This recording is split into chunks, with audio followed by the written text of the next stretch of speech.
Hello guys, आज के इस वीडियो में क्लास 10th मैथ का अनसॉल्व का सेट 1 का पार्ट 2 करेंगे और पार्ट 2 में हम सब क्वेश्चन नंबर 21 से करेंगे। ठीक है गाइस। और यह जो अनसॉल्व है आपका बोर्ड परीक्षा 2025 के लिए है और मैथ का अनसॉल्व है, देख सकते हैं, गणित कक्षा 10। ठीक है, तो आइए हम सब सॉल्व किए हैं इसमें का क्वेश्चन।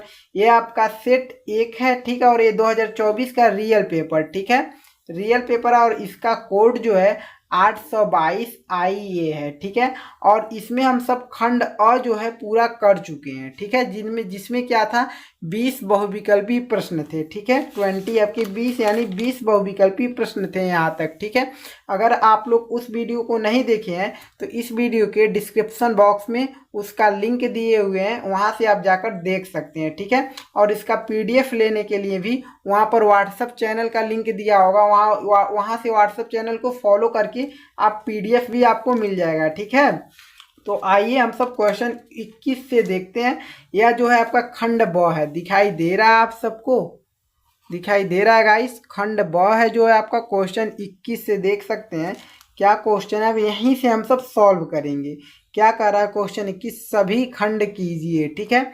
और जो एक इसमें 21 नंबर से क्वेश्चन से जो है दो दो अंक के प्रश्न है, ठीक है, कितने अंक के, दो दो अंक के प्रश्न है।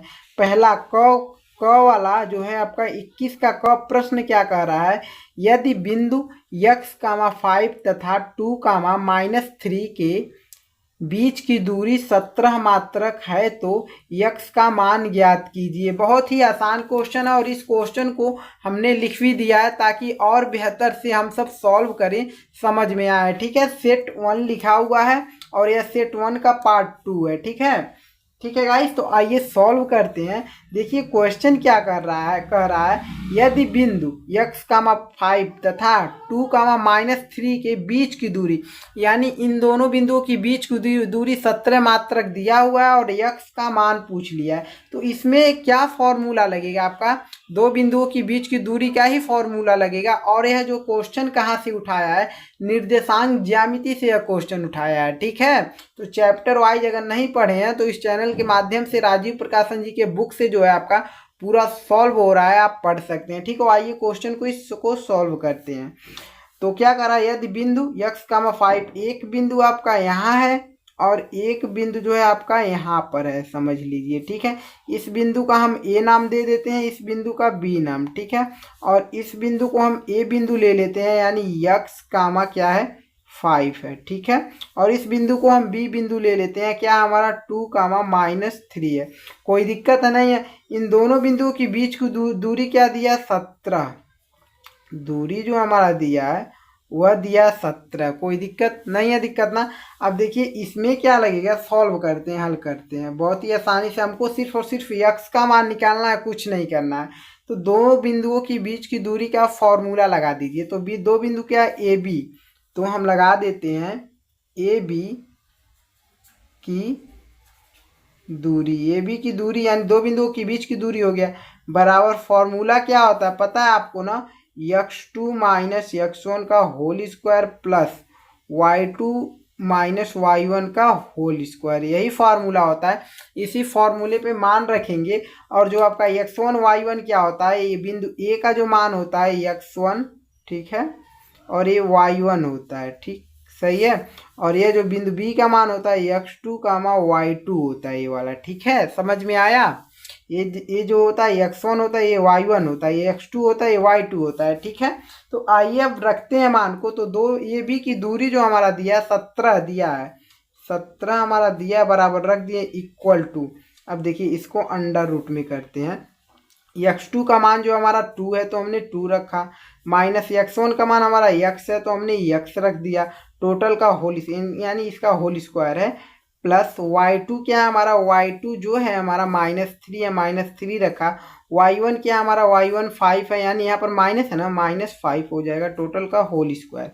अब देखिए कुछ सॉल्व यहाँ पर कर लिए, नहीं कुछ सॉल्व मत करिए। अब क्या करते हैं, हम दोनों पक्षों का वर्ग कर देते हैं, उससे यह होगा कि यह अंडर रूट हट जाएगा और हम सबको यक्स का मान निकालने के लिए बहुत ही आसानी हो जाएगी, ठीक है। तो हम कर देते हैं दोनों पक्षों का वर्ग करने पर, दोनों दोनों पक्षों, ठीक है, दिखाई दे रहा है, दोनों पक्षों का वर्ग करने पर, ठीक है, दोनों पक्षों का वर्ग करने पर, तो 17 का वर्ग करेंगे यानी स्क्वायर करेंगे तो हमारा 289 मिलेगा, ठीक है, इक्वल टू, ये तो अंडर रूट हट जाएगा यानी 2 माइनस एक्स का होल स्क्वायर हो जाएगा, प्लस यह जो हो जाएगा आपका -3 - 5 हो जाएगा, ठीक है, टोटल का होल स्क्वायर।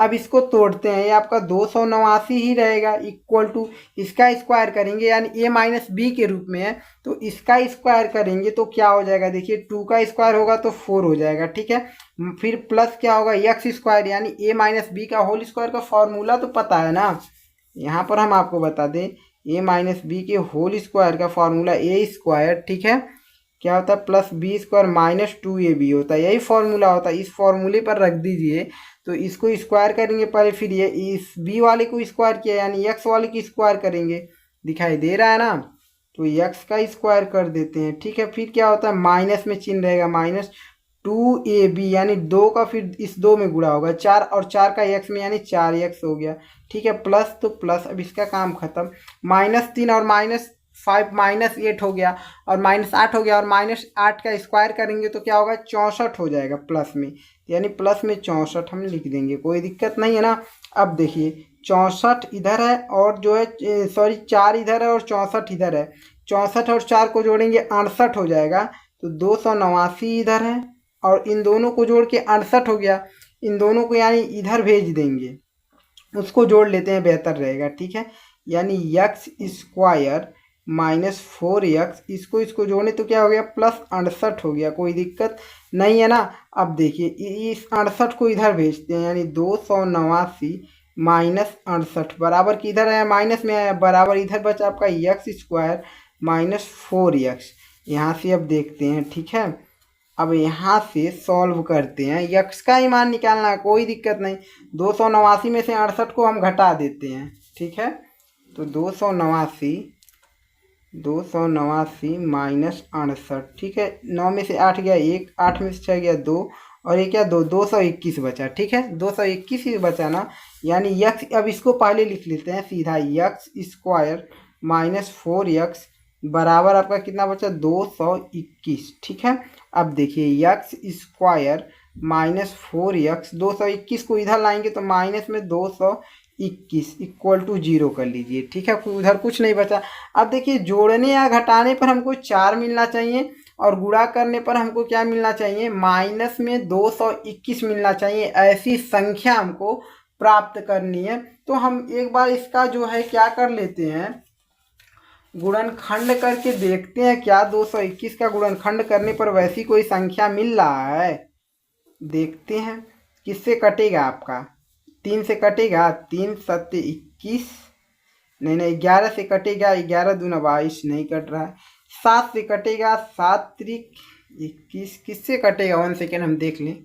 जब आपका ऐसे पता न चले कि किससे कटेगा, जब आपको लगे कि इसका फैक्टर नहीं हो सकता है, उसके लिए हम क्या करते हैं एक और तरीका होता है, वो होता है श्रीधराचार्य का नियम या उसको हम कहते हैं द्विघाती सूत्र, ठीक है, उसको तो हम वही फॉर्मूला लगा देते हैं। कौन सा फॉर्मूला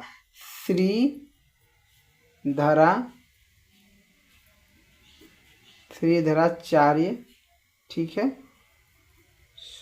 सूत्र, श्रीधराचार्य जो फॉर्मूला होता है वह क्या होता है यक्स बराबर, यहाँ पर देखिए, ठीक है, क्या होता है यक्स बराबर माइनस में B plus minus under root में बी स्क्वायर -4ac, इस फॉर्मूले को याद कर लीजिए, जब आपका फैक्टर नहीं होता तो इसी फॉर्मूले से आपका निकाला जाता है, ठीक है, और बटे में क्या होता है 2a होता है, तो देख लीजिए -b का जो मान होता है यहाँ पर यानी एक्स स्क्वायर का गुणांक हमारा a का मान होता है, यानी a का मान हमारा क्या है 1 है, कोई दिक्कत नहीं, x का गुणांक b का मान होता है, b का मान हमारा -4 है, कामा c का मान जो अचर पद दिया रहता है ये होता है यानी -221 है, ठीक है, कोई दिक्कत नहीं है ना, मान को रख दीजिए, ठीक है, x का मान निकालने के लिए x का ही मान निकालना है तो रखते हैं, द्विघात समीकरण के लिए होता है यह सूत्र, ठीक है, तो x बराबर मान को रखते हैं माइनस बी, बी का मान -4 है और यहाँ पर भी माइनस माइनस, और यहाँ पर क्या है माइनस, बी का मान -4 है, बहुत सही, ठीक, प्लस माइनस अंडर रूट में इस क्या है बी का स्क्वायर यानी -4 का स्क्वायर करेंगे, -4 का स्क्वायर, ठीक है। फिर क्या है फिर क्या है, हाँ फिर -4 गुणे ए का मान क्या है, ए का मान 1 तो हम गुणे 1 लिखते हैं, सी का मान -221 तो हम क्या करेंगे गुणे -221, कोई दिक्कत नहीं है ना। अब देखिए सॉल्व करते हैं हम सब, 2 गुणे 1 का मान जो हमारा ए का मान 1 है तो हमने 1 रखा, ठीक है। अब देखिए x बराबर, इसको सॉल्व, माइनस माइनस प्लस हो जाएगा यानी 4 प्लस में हो गया, फिर प्लस माइनस अंडर रूट में देखिए क्या बचता है, अंडर रूट में आपका क्या होता है, अगर -4 का स्क्वायर करेंगे तो 16 हो जाएगा, ठीक है, प्लस में 16 हो गया, और 4 एकम 4 और ये माइनस माइनस चिन्ह प्लस हो जाएगा प्लस।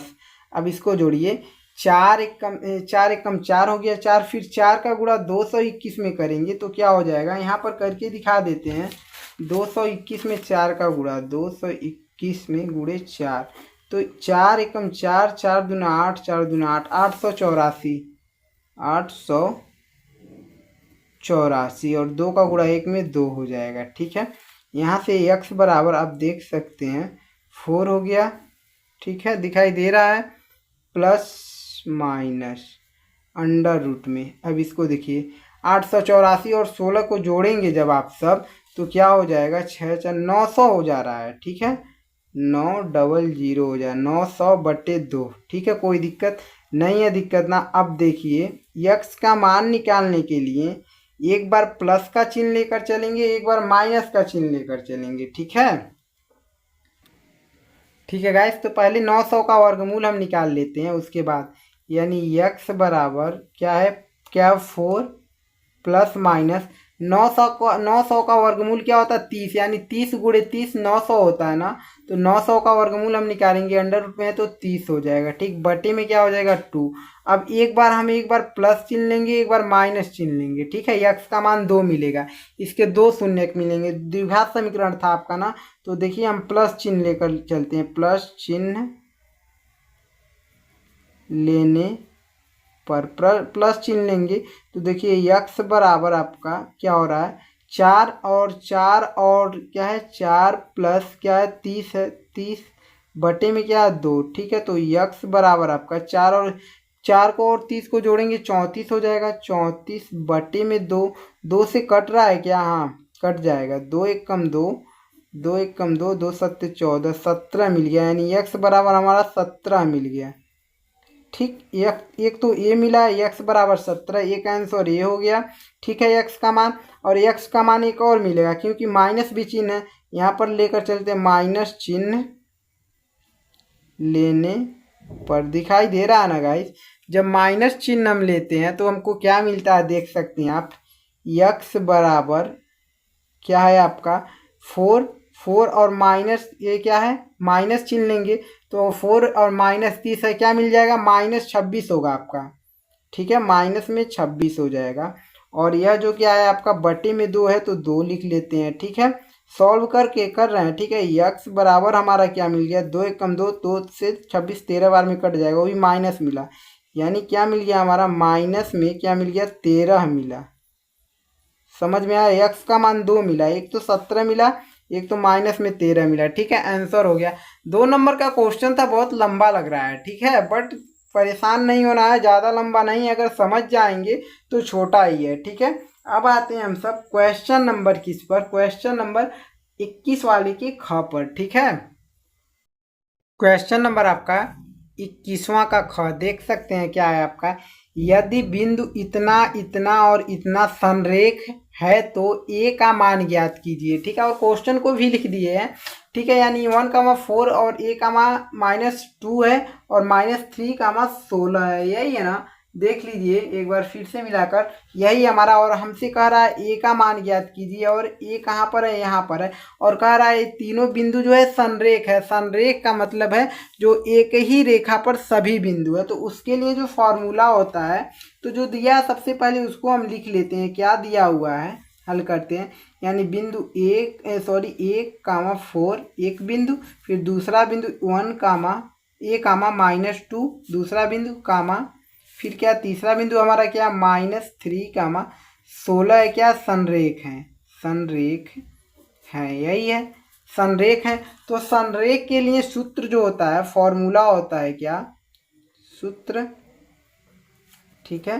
संरेख के लिए सूत्र होता है आपका 1/2 1/2 कोष्टक में आपका क्या होता है, पहले तो होता है आप x1 लिख लीजिए, ठीक है x1, फिर कोष्टक ऐसे बना दीजिए, ठीक है कोई दिक्कत नहीं है ना। अब देखिए फिर लिखिए ये प्लस, यहाँ पर प्लस चिन्ह दीजिए प्लस x2, फिर कोष्टक ऐसे बना दीजिए, फिर क्या करिए प्लस, फिर प्लस दीजिए प्लस x3, फिर ऐसे क्या करिए कोष्टक बना दीजिए, फिर क्या करते हैं बड़ा कोष्टक बना देते हैं, ठीक है इक्वल टू आपका 0 होता है फॉर्मूला। और फॉर्मूला को समझिए याद नहीं हो सकता है, लेकिन जिस तरीके से बता रहे हैं इस तरीके से आपको याद हो जाएगा। x1 तीन बिंदु दिए, तीन बिंदु जो है हमारा दी हुई है, ठीक है दिया हुआ है, ठीक है। तो देखिए x1 कोष्टक में क्या लिखेंगे x1 y2, ठीक है y2 लिखेंगे, 1 के बाद 2 आता है, फिर माइनस क्या होगा y3, 2 के बाद क्या आता है 3 आता है y3 हो जाएगा, ठीक 3 ही तक जाएंगे, 3 से फिर रिपीट 1 पर आ जाएंगे। अब देखिए x2 दिया तो 2 के बाद क्या आता है 3, तो यानी y3, फिर -3 के बाद क्या आता है 3 के बाद 1 पे आ जाएंगे, 4 पर नहीं जाना है यानी y1, ठीक है। अब देखिए x3 दिया है, 3 के बाद क्या आएगा 1 यानी y1 माइनस फिर 1 के बाद 2 y2, यही फॉर्मूला हो जाता है इक्वल टू 0। समझने का तरीका है यही फॉर्मूला को, नहीं तो नहीं समझ पाएंगे, ठीक है। अब मान को रख दीजिए। अब देखिए बिंदु जो पहला होता है यह जो होता है x1 का मान होता है, और यह जो होता है y1, यह जो होता है x2, और ये y2 का मान होता है x3, ये y3 का मान होता है, ठीक है समझ गए। अब देखिए मान को रखते हैं 1/2, ठीक। अब देखिए x1 का मान हमारा क्या है, x1 का मान 1 है तो 1 रखें, y2 का मान हमारा -2, फिर -y3 का मान जो है हमारा -3, तो -3 है, यहाँ पर भी यानी +3 हो गया, ठीक है, ठीक है स्क्वायर तो है नहीं प्लस। अब देखिए वो x2 क्या है, x2 हमारा a है तो हम a रखें, फिर कोष्टक में y3 जो हमारा 16 है, 16 माइनस y1 क्या हमारा, y1 तो हमारा 4 है तो हमने 4 को रख दिया, प्लस x3 क्या है, x3 -3 है, ओहो इसमें तो -3 रखना पड़ेगा, ठीक है तो हम -3 रख देते हैं।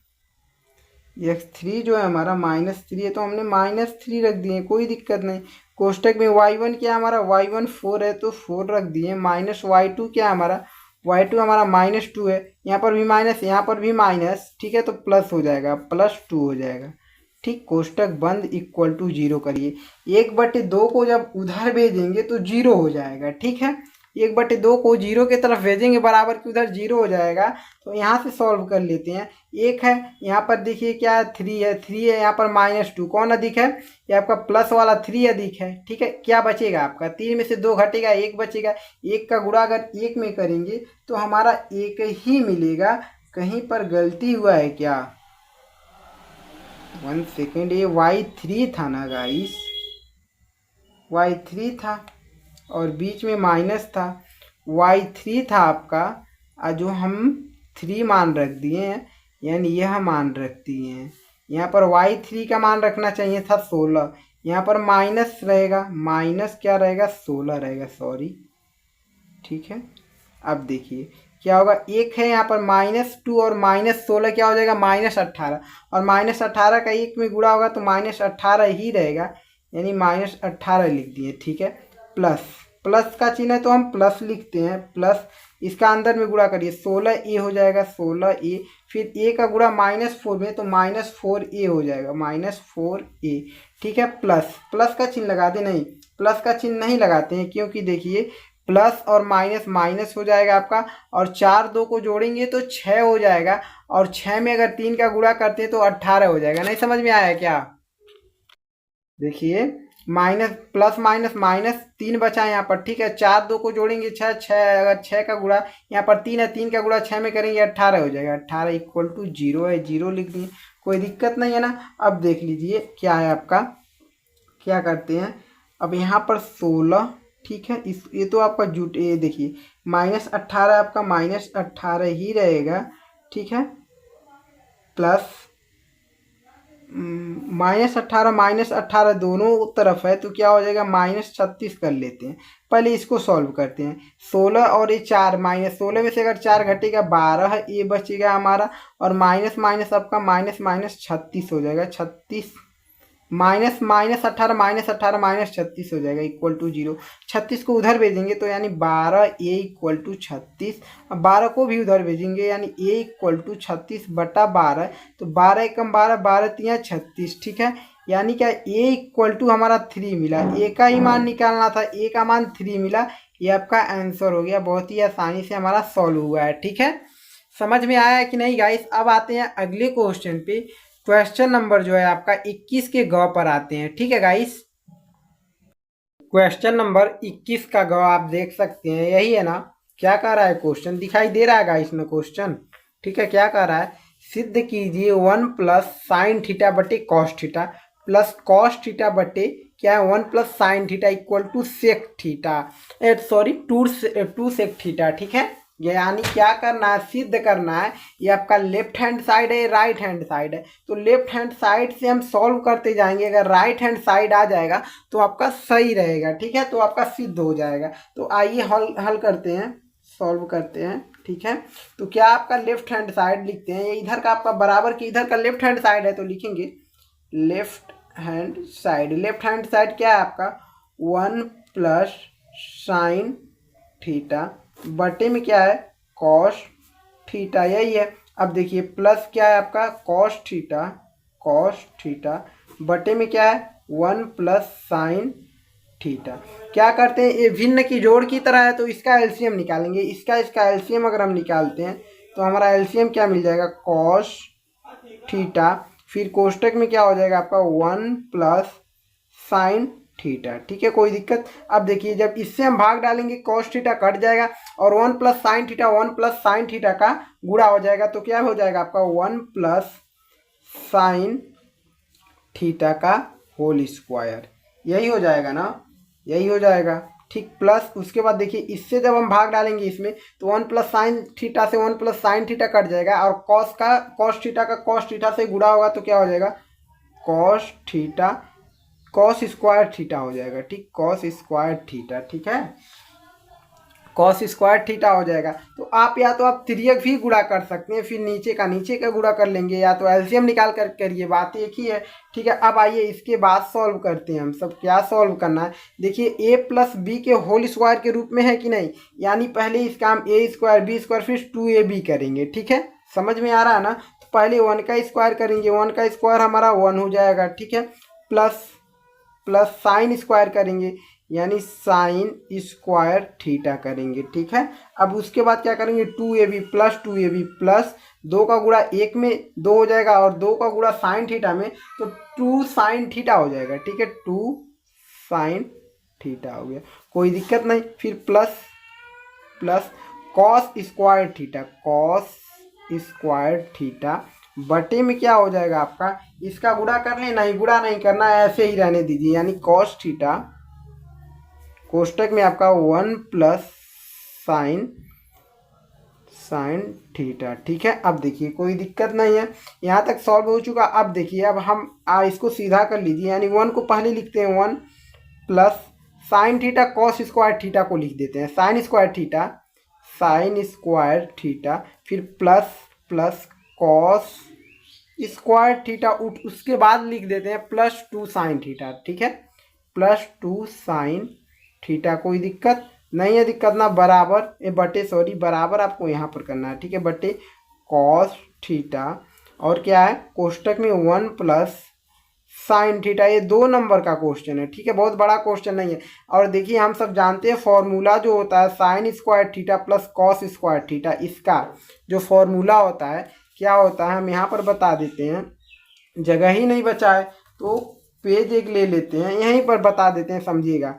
Sine square theta plus cos square theta बराबर किसके होता है 1 के, यानी इसके बराबर हम 1 लिख सकते हैं, ठीक है, 1 लिख लेते हैं, कोई दिक्कत नहीं। यानी आपका यहाँ पर करते हैं, ठीक है, इस यहाँ पर 1 है 1, और इसके बराबर क्या है sine square theta plus cos square theta कितना होता है 1 होता है। तो प्लस है यहाँ पर चिन्ह प्लस 1 लिख देंगे, प्लस क्या है plus 2 sine theta plus 2 sine theta ही है ना गाइस, हाँ 2 साइन थीटा ही है। ठीक है, अब देखिए अब हम क्या करते हैं, इसमें से दो क्या करेंगे कॉमन ले, इसको जोड़ेंगे पहले। ठीक है, यानी कॉस थीटा कोष्टक में फिर 1 प्लस साइन थीटा। ठीक है, कोई दिक्कत नहीं है ना। और जब एक एक को जोड़ेंगे तो हमारा 2 हो जाएगा, ठीक 2।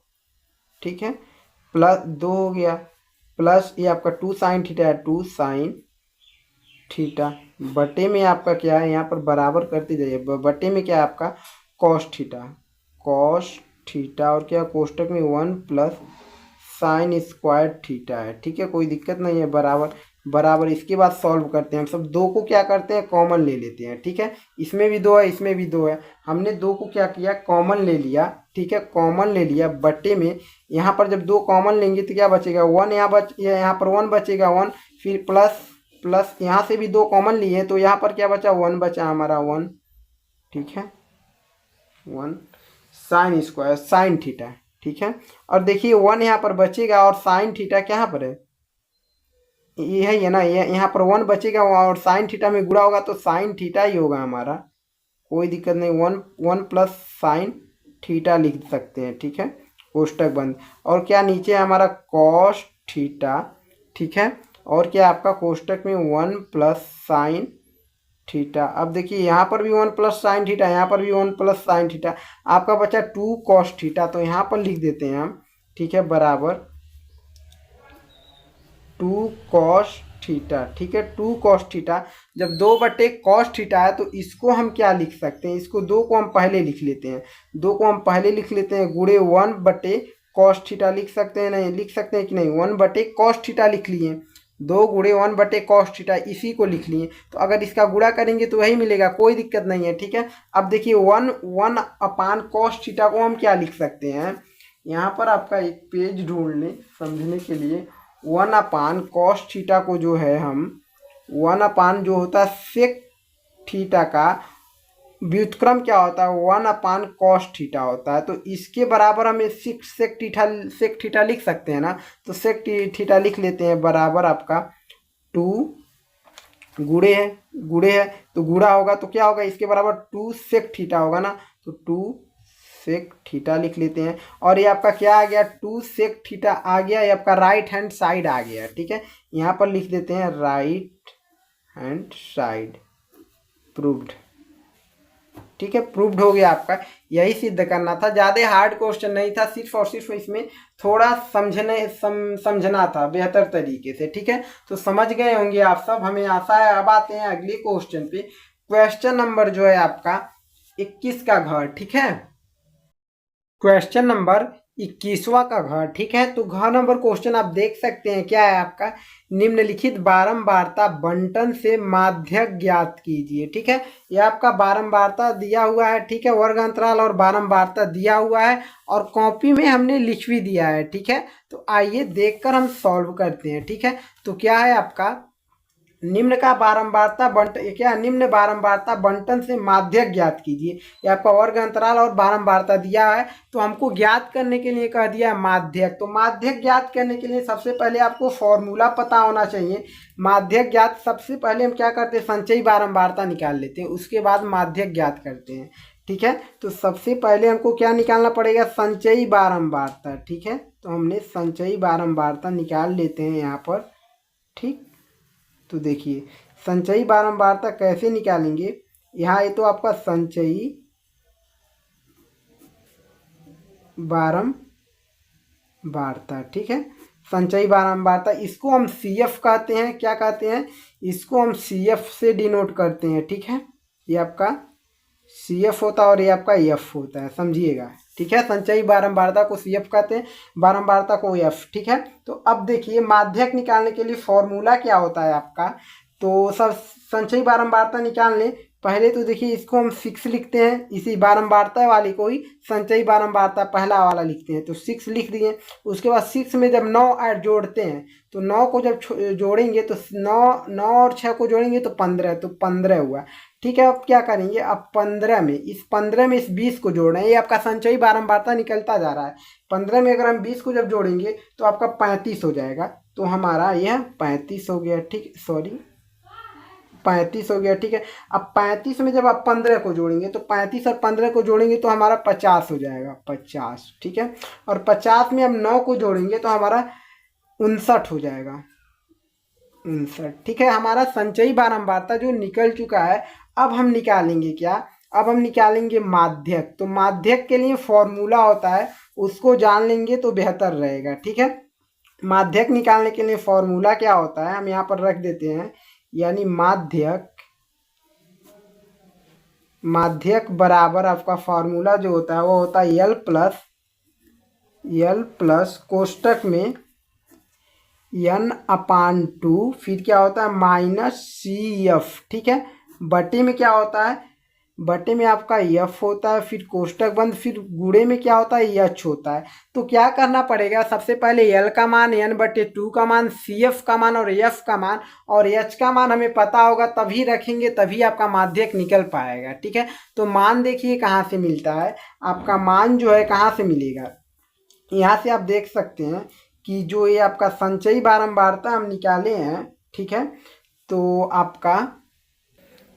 आपका सबसे पहले हमको n का मान निकालना होगा। तो n का मान क्या होता है, ये बारंबारता को टोटल को जब जोड़ेंगे यही n का मान होता है। ठीक है, n का मान जो आपका निकलेगा जब जोड़ेंगे तो n बराबर आपका, ये जब टोटल जोड़ेंगे तो आपको मिल जाएगा 59, यानी 59 मिल जाएगा। ठीक है, n का मान हमको मिल गया 59, तो n/2 का मान हम निकाल लेते हैं। ठीक है, जब 2 का मान आप लोग निकालेंगे n/2।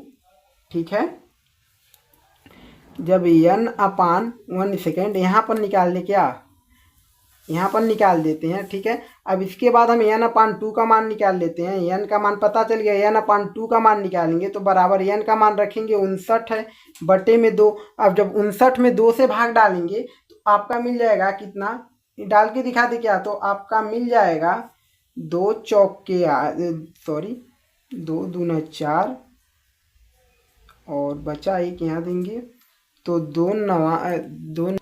29.5 मिल जाएगा। आप भाग डालकर देख सकते हैं 29.5 मिल जाएगा, n/2 का मान हमारा मिला। ठीक है, अब इसके बाद जो है आपका मान निकाल लेते हैं, n/2 का मान जब निकल गया 29.5, तो अब संचयी बारंबारता हम देखते हैं किसमें 29.5 हमारा मिल रहा है, वही आपका CF मिल जाएगा। तो 29.5 देखिए यहाँ 6 में मिलेगा नहीं, 15 में नहीं, 35 के अंदर मिल जा रहा है, यानी 35 के अंदर जब मिल जा रहा है तो यही आपका हो जाएगा। बट आपका जो होता है संचयी बारंबारता 35 नहीं होता है, जो मिलता है जस्ट उसके ऊपर वाला क्या होता है, CF हमारा होता है, CF हमारा मिलता है। ठीक है, और F जो मिलता है बारंबारता जो आपका 35 जिसमें मिला है, ये जो इसके सीधे में होता है आपका, यही इसमें आपका F मिल जाता है, F हमारा मिल गया। ठीक है, कोई दिक्कत नहीं, 20 हमारा F मिल गया। और L का जो मान होता है, L का मान ये 20, ये आपका 20 होता है, तो हम लिख लेते हैं n/2 इतना मिला, और CF हमको क्या मिला, CF बराबर हमको क्या मिला 15 मिला। ठीक है, 15 मिला, और F बराबर हमको क्या मिला, F बराबर हमको मिला है 20 मिला, 20। उसके बाद क्या L का मान हमको क्या मिला, L का मान हमारा 20 मिला है, 20 ही मिला है ना, यही आपका पहले वाला L का मान होता है, L का मान 20। ठीक है, और देखिए H का मान क्या होता है, H का भी मान निकालना पड़ता है। तो H का मान जो होता है, जो 20 और जो मिला रहता है वर्ग अंतराल, इन दोनों में अंतर क्या है आपका, 10 का अंतर है। 20 में अगर 10 जोड़ेंगे 30 हो जाएगा, 10 का अंतर है, यानी H का मान जो है हमारा 10 है। कोई दिक्कत नहीं है, दिक्कत अब मान को हम रख लेते हैं। ठीक है, मान को जब रखेंगे तो L बराबर आपका माध्यक निकालना है, L बराबर आपका क्या है, L बराबर नहीं, L प्लस है, L का मान जो हमारा 20 मिलाएगा, इस 20, तो हम 20 रखेंगे, यहाँ से इसको काटिए, पहले डायरेक्ट मान को रखते हैं, 20 रखेंगे, 20 प्लस कोष्टक में n/2 का मान हमने 29.5 निकाला है, तो 29 क्या रखेंगे, 29.5 माइनस में CF क्या हमारा CF जो है 15 है, तो हम 15 को रख देते हैं 15। बट्टे में आपका क्या हो जाएगा, F तो 20 निकालें, F तो 20 निकला है, तो ये आपका 20 हो जाएगा। ठीक है, कोष्टक बंद, गुणे H का मान जो 10 मिला है, देख सकते हैं अंतर जो मिला उन सबका 10 मिला है, तो हमने 10 रख दिया। अब देखिए अब सॉल्व करते हैं, तो अब क्या करते हैं, सबसे पहले कोष्टक वाले को सॉल्व करते हैं। ठीक है, तो 20 प्लस 29.5 में से, ठीक है, 15 को जब हम घटाएंगे तो 14.5 मिल जाएगा, तो 14.5 मिल गया। बटे में आपका 20, गुणे में आपका क्या 10, तो इस जीरो से यह जीरो कट जाएगा। ठीक है, कट गया है आपका। अब देखिए 14.5 में हम क्या करते हैं, 2 से भाग डालते हैं, तो 20 प्लस 14.5 में जब आप 2 से भाग डालेंगे तो 7 पॉइंट यानी 7.25 मिलेगा। ठीक है, भाग डालकर देख सकते हैं। उसके बाद इसको जोड़ेंगे तो आपको 27.25 मिलेगा, और यही आपका जो है आंसर हो जाएगा, यही आपका माध्यक मिला है। ठीक है, माध्यक, ये आपका आंसर हो गया। ठीक है गाइस, अब आते हैं अगले क्वेश्चन पे। क्वेश्चन नंबर जो है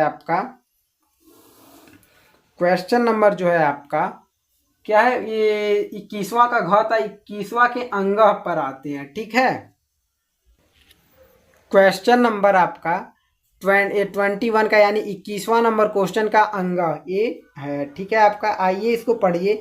क्या संख्याओं 92 यानी 92 और 510 का एलसीएम ज्ञात कीजिए। ठीक है, एलसीएम ज्ञात करने के लिए आपके कई तरीके होते हैं, या तो अभाज्य गुणनखंड विधि द्वारा आप ज्ञात कर लीजिए, या तो आप डायरेक्ट इन दोनों का गुणनखंड करके ज्ञात कर लीजिए। देखिए ज़्यादातर अभाज्य गुणनखंड विधि द्वारा अगर ज्ञात करते हैं, दोनों का अभाज्य गुणनखंड निकाल लेते हैं, उसके बाद जब हम ज्ञात करते हैं तो बेहतर तरीका होता है, यह होता है कि एलसीएम भी ज्ञात हो सकता है और उसी के द्वारा क्वेश्चन भी पूछे जाते हैं। आपको कहता है अभाज्य गुणनखंड विधि द्वारा एलसीएम ज्ञात कीजिए, एचसीएफ ज्ञात कीजिए। एलसीएम का मतलब होता है लौसा लघुत्तम समापवर्तक, और एचसीएफ के मतलब होता है मौसा महत्तम समापवर्तक। ठीक है, समझ गए। तो आइए हम 92 का हल करते हैं। ठीक है, 92 का अभाज्य गुणनखंड निकालते हैं। 92 का अभाज्य गुणनखंड, बेहतर तरीका यही है आपका, बराबर आपका जब 92 का यही निकाल लेते हैं। जब 92 का अभाज्य गुणनखंड निकालेंगे, सबसे पहले 2 से कटेगा क्योंकि सम संख्या है, 2 से काटते हैं तो 2 चौक के 8, एक बचा, यहाँ देंगे 12, 2 छक्के के 12, 2 से कटेगा, सम संख्या है, 2 दूना 4, 2 तीन 6, 23 किससे कटेगा, 23 से ही कटेगा, 23 से कम 23। ठीक है, क्या मिला हमारा 92 का अभाज्य गुणनखंड, 2 गुणे 2 गुणे 23 मिला। ठीक है, ठीक है गाइस। अब इसी तरह हम 510 का अभाज्य गुणनखंड बराबर निकालते हैं। 510 का ही ऐसे ही निकालते हैं, तो 510 2 से काटेंगे तो 2 दूना 4, 0 है तो 2 से कटेगा। ठीक है, यहाँ पर 1 देंगे तो आपका 11 हो गया, 2 पच्चे 10। ठीक है, फिर 1 बचा, यहाँ देंगे 10 होगा, 2 पच्चे 10, 555 मिला। गलत मिल रहा है क्या, 2 दूना 4, 1 बचा, 1 यहाँ देंगे 11 हुआ, 2 पच्चे 10, फिर 1 बचा, यहाँ देंगे 10 हुआ, 2 पच्चे 10, सही तो है। ठीक है, 255 ही मिलेगा। फिर 2 से देखिए कटेगा, नहीं कटेगा, नहीं कट रहा है 2 से। ठीक है, इसको काटते हैं 3 से, तो 3 8 24, हाँ 3 से कट जाएगा, 3 8 24, 1 बचा, यहाँ देंगे 15, 3 पचे 15, 85 3 से कट रहा है, 3 दूना 6, नहीं कटेगा, 5 से कटेगा। ठीक, 5 एकम आपका क्या हो जाएगा, 5 एकम 5 बचा, 3 3 यहाँ देंगे 35 होगा, 5 7 35, 17 मिल गया। और 17 एकम 17, 17 तो 17 से ही कटेगा, मिला क्या, 2 गुणे 3 गुणे 5 गुणे 17, यानी 2 गुणे 3 गुणे 5 गुणे 17, यही मिला है ना। तो हम क्या निकालना, हमको एलसीएम निकालना है। तो एलसीएम जो निकालते हैं, एलसीएम निकालना है। तो एलसीएम जब हम निकालते हैं गाइस, तो क्या होता है हमारा, देखिए जब भी हम एलसीएम निकालते हैं तो जो सबसे ज़्यादा बार जिसमें रहती है उसको लिखते हैं। ठीक है, एलसीएम तो सबसे छोटी संख्या से लेकर चलेंगे। 2 सबसे ज़्यादा बार किस में है, 2 जो सबसे ज़्यादा बार अभाज्य गुणनखंड 92 में है, 2 बार जो है 2 है, तो इसको हम लिख लेते हैं 2 बार 2, 2 गुणे 2। ठीक है, उसके बाद उससे बड़ी संख्या 3, 3 किस में सबसे ज़्यादा बार है, इसी में 1 बार है, तो 1 ही बार लिखेंगे। ठीक, 3। अब देखिए 3 से ऊपर की अभाज्य क्या होती है, अभाज्य संख्या 5 होती है। तो 5 जो है सबसे बड़ी ज़्यादा बार किस में है, सबसे ज़्यादा बार इसी में एक बार है, तो एक ही बार लिखेंगे 5। ठीक, अब देखिए उसके बाद 17 मिल रहा है हमारा, तो 17 किस में ज़्यादा बार है, तो सबसे ज़्यादा बार 17 एक ही बार इसमें है, तो एक ही बार लिखेंगे। ठीक है, और 23 किस में, 23 इसमें ही एक बार, तो एक ही बार लिख देंगे। ठीक है, अभाज्य गुणनखंड में ये सॉरी एलसीएम निकालने के लिए यह होता है जिसमें सबसे ज़्यादा बार होती है, यानी 2 सबसे ज़्यादा बार इसमें था, तो इसी को 2 बार हम 2 लिख दिए, और 3 जो था एक ही बार था बट इसमें नहीं था, तभी लिखे हैं कि दोनों में से एक में रहना चाहिए, कि जो भी मिलेगा आपका सबसे ज़्यादा बार उसको लिखते हैं। और एचसीएफ में क्या होता है, जिसका जो है दोनों में कम मिलेगा उसी को लिखेंगे। एचसीएफ इसका आपका सिर्फ और सिर्फ 2 ही होता, क्योंकि एक बार इसमें है एक बार इसमें है, फिर एक ही बार मिल रहा है। ठीक है, उसके बाद देखिए को कहीं पर और मिल रहा है क्या, यहाँ पर अब 2 है, इसमें कहीं 2 है नहीं है, यानी एचसीएफ जो है आपका 2 ही मिलता, दूसरा कुछ नहीं मिलता। लेकिन एलसीएम जो है आपका देखिए क्या मिल गया है, एलसीएम आपका जब सभी का गुणा करेंगे, 2 दूना 4, 4 3 12, 12 25 60, और गुणा करते जाएंगे तो आपको क्या मिल जाएगा, 23,460 मिल जाएगा। यही आपका आंसर हो जाएगा। ठीक है, समझ में आया कि नहीं गाइस। एलसीएम और एचसीएफ बहुत निकाले हुए हैं, और यह बहुत आसान क्वेश्चन होता है, आपको समझ में आना चाहिए। ठीक है, अब आते हैं हम सब अगले क्वेश्चन पे। क्वेश्चन नंबर जो है आपका 4 नंबर क्वेश्चन, आपका 21वां का 4। ठीक है, क्वेश्चन नंबर 21 का 4। ठीक है, तो देख सकते हैं क्वेश्चन को बिल्कुल नज़दीक से, ताकि आपको दिखाई दे। ठीक है, दिखाई दे रहा है क्वेश्चन, क्या कह रहा है क्वेश्चन, सिर्फ सिद्ध कीजिए कि √3 एक अपरिमेय संख्या है, और यह 2 अंक का प्रश्न है ना, तो ये आपका परिमेय संख्या से उठाया हुआ प्रश्न है। कभी कभी यही प्रश्न जो है 4 अंक में पूछ लेता है, और बहुत बेहतर क्वेश्चन है ये, तो पूछना ही पूछना है आपको बोर्ड एग्जाम में। इसको बिल्कुल तैयार कर लीजिए। तो क्या करना है आपको, सिद्ध करना √3 जो है एक अपरिमेय संख्या। तो ऐसे जब भी क्वेश्चन आते हैं तो सिद्ध करना अपरिमेय, तो हम इसको मानेंगे कि यह एक परिमेय संख्या, क्या √3 जो है एक परिमेय संख्या है। कल्पना किया या माना, बात तो एक ही होता है। या आप कल्पना कर सकते हैं, यह भी लिख सकते हैं कि कल्पना किया √3 एक परिमेय संख्या है, यानी अपरिमेय के उल्टा ही मानेंगे। ठीक है, तो यहाँ से सॉल्व करते हैं। क्या करते हैं, लिखेंगे कल्पना, दिखाई दे रहा है आप सबको कि नहीं दे रहा है, कल्पना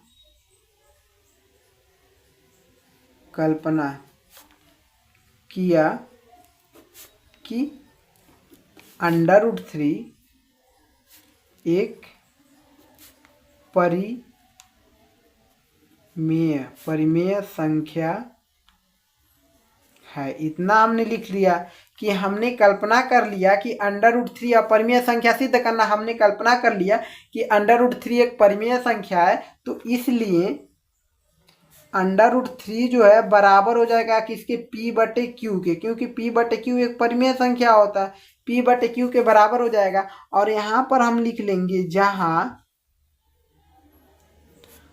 P तथा Q सह अभाज्य संख्याएं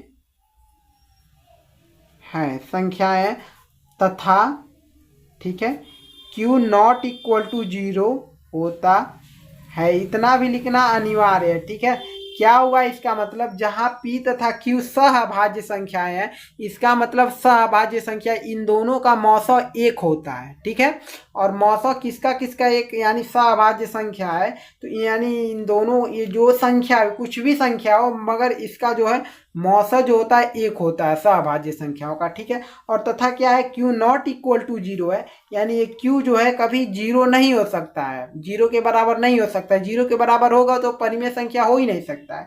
ठीक है, इतना जो सॉल्व हो चुका है आपका। अब देखिए इसके बाद हमको क्या करना है, इसके बाद अगर √3 है, इसके बटे में कुछ नहीं, यानी इसके बटे में, अब देखिए कुछ नहीं दिक्कत, इसका जो है इधर हम गुणा कर देते हैं, Q का जो है इधर हम गुणा कर देते हैं, तो आपका √3Q हो जाएगा, बराबर इधर P बचेगा। ठीक है, तो आप लिख सकते हैं, ठीक है, लिख दीजिए क्या, या तो आप ऐसे भी कर सकते हैं, इसके बटे में कुछ नहीं है, ठीक है, इसके बटे में कुछ नहीं आई, यानी इसके बटे में हम 1 लिख सकते हैं। और p का गुणा जब हम इधर करेंगे तो p एकम p हो जाएगा, p हो जाएगा कि नहीं हो जाएगा, इक्वल टू अब √3 का गुणा 3 q में करेंगे तो √3 q हो जाएगा। ठीक है, अब क्या करते हैं, इतना हो गया तो इसके बाद हमको करना है दोनों पक्षों का वर्ग कर लेते हैं। ठीक है, दोनों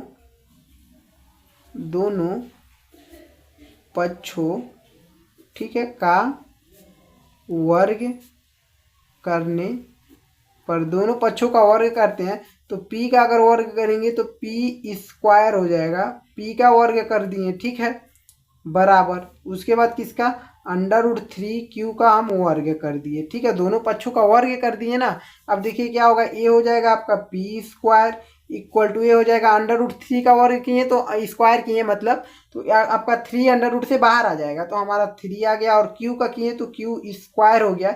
इसको आप समीकरण फर्स्ट ले लीजिए। ठीक है, इसको क्या ले लिए, समीकरण फर्स्ट। तो यहाँ से अब देखिए, अगर हम 3 को इधर भेजें p² के तरफ, ठीक है, यानी 3 को हम इधर भेजते हैं p² के तरफ, बटे में आएगा, बटे में आएगा, इसका मतलब यह है कि p² 3 से विभाजित हो रहा है, तभी तो बटे में आ रहा है ना। तो यहाँ पर लिखेंगे, यहाँ p² कामा 3 से विभाजित है। ठीक है, किससे, 3 से विभाजित है, एवं p² 3 से विभाजित है, यानी p भी 3 से विभाजित होगा, p भी 3 से विभाजित है। ठीक है, समझे आप इतना। अब इसके बाद देखिए क्या करते हैं हम सब, इसके बाद मानेंगे, क्या मानेंगे, माना यह जो है आपका p को हम मानते हैं, p बराबर हम मानते हैं, ये अंडर रूट में 3 है ना, तो हम अंडर रूट में 3 है यानी 3 मानेंगे। 3 कुछ भी मान सकते हैं, 3m मान सकते हैं, 3c मान सकते हैं, कुछ भी मान सकते हैं, तो हम 3m मान लेते हैं। 3m हमने मान लिया, p बराबर 3m। यहाँ पर अगर अंडर रूट में 5 रहता तो यहाँ पर हम 5m मानते। ठीक है, तो 3m हमने मान लिया रखने पर या इसमें रख देते हैं। अब देखिए p का मान अगर 3m रखें, 3m का स्क्वायर करना पड़ेगा, क्योंकि p² है, इसका स्क्वायर कर दिए, बराबर इधर क्या है, 3q² है, तो q का मान तो नहीं पता है तो 3q² ही लिखेंगे, कोई दिक्कत नहीं। अब देखिए, अगर 3 का स्क्वायर करेंगे तो हमारा 9 हो जाएगा। ठीक, 9, यहाँ पर m का स्क्वायर करेंगे m²। ठीक है, बराबर आपका 3q² रहेगा। ठीक है, अब यहाँ से आप देख सकते हैं, 3 एकम 3, 3 त्रिका 9। ठीक है, तो m यहाँ पर बचा 3m² बराबर यहाँ पर q², यह हुआ, q² हुआ कि नहीं हुआ ना। अब देखिए, अब हम क्या करते हैं, अगर हम 3 को इधर भेज देते हैं, इसको हम समीकरण 2 ले लेते हैं पहले। अब देखिए यहाँ से देख सकते हैं, अगर 3 को इधर हम भेज दें तो यह क्या आपका q² जो है 3 से भी विभाजित हो रहा है कि नहीं हो रहा है ना। तो यहाँ पर लिखेंगे, यहाँ q² कामा q² 3 से विभाजित है, एवं q² 3 से विभाजित है, एवं 3 यानी कि q² 3 से विभाजित है, q भी 3 से विभाजित होगा, एवं q भी 3 से विभाजित है। यानी मौसा आपका, इसका मतलब 3 मिल रहा है हमको, मौसा सभाज्य संख्या है तो मौसा हमको 1 मिलना चाहिए ना। तो यानी इस समीकरण फर्स्ट और सेकेंड में p और q का मौसा 1 नहीं मिल रहा है, नॉट इक्वल टू ही हो रहा है। तो यहाँ पर लिख सकते हैं, हम लिखेंगे समीकरण, दिखाई दे रहा है, समीकरण फर्स्ट व, ठीक है, समीकरण फर्स्ट फिर समीकरण सेकेंड, समीकरण फर्स्ट व सेकेंड में p तथा, ठीक है, p तथा q का मास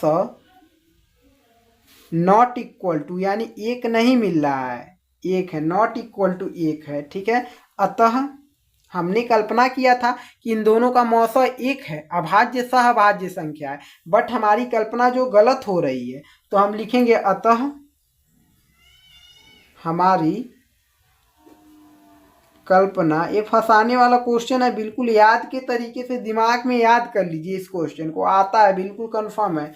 अतः हमारी कल्पना गलत है, अतः हमारी कल्पना गलत है, इससे सिद्ध होता है कि √3 एक अपरिमेय संख्या है। ये हमारा प्रूव्ड हो गया। ठीक है गाइस, समझे हैं कि नहीं समझे हैं? यह क्वेश्चन जो है आपको बिल्कुल दिमाग में फिक्स करना पड़ेगा, तभी आपका तैयार हो पाएगा। ठीक है, देखिए इसको याद के तरीके से यानी याद ही करना पड़ेगा। इसमें का क्वेश्चन पूछेगा या अंडर रूट में 7 दे देगा या अंडर रूट में 5 दे देगा, या तो ये आपका यही क्वेश्चन दे देगा।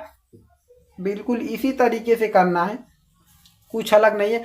बट यह क्वेश्चन पूछेगा आपका, इसमें या √7 दे देगा, या तो √5 दे देगा, या तो √3 ही देगा, लेकिन पूछेगा कंफर्म है। यह आपका 2 नंबर में पूछा है, जरूरी नहीं है 4 नंबर में भी पूछता है, 4 अंक में भी पूछता है, कंफर्म है ये पूछना है। इसको बिल्कुल तैयार कर लीजिए, याद कर लीजिए। अगर याद हो जा रहा है तो बेहतर रहेगा, क्योंकि ज़्यादा इसमें लिखना ही है, सॉल्व तो बहुत कम करना है, सब कुछ लिखना पड़ रहा है इसमें। ठीक है, तो अब आएंगे अगले क्वेश्चन पे, क्वेश्चन नंबर आपका 22 यानी 22वें नंबर क्वेश्चन पे। ठीक है, आपके 21 नंबर के क्वेश्चन जो 5 क्वेश्चन दिए थे, क ख ग घ अंग च दिए थे, यानी च तक क्वेश्चन आपके सभी हो चुके हैं। 6 क्वेश्चन दिया था गाइस, सॉरी 5 नहीं 6 क्वेश्चन दिया हुआ था, सभी क्वेश्चन हो चुके हैं। अब आते हैं हम सब क्वेश्चन नंबर 22 यानी 22 पर आते हैं। ठीक है, क्वेश्चन नंबर 22वां का क देख सकते हैं क्या कह रहा है कि निम्नलिखित सारणी से बहुलक ज्ञात कीजिए।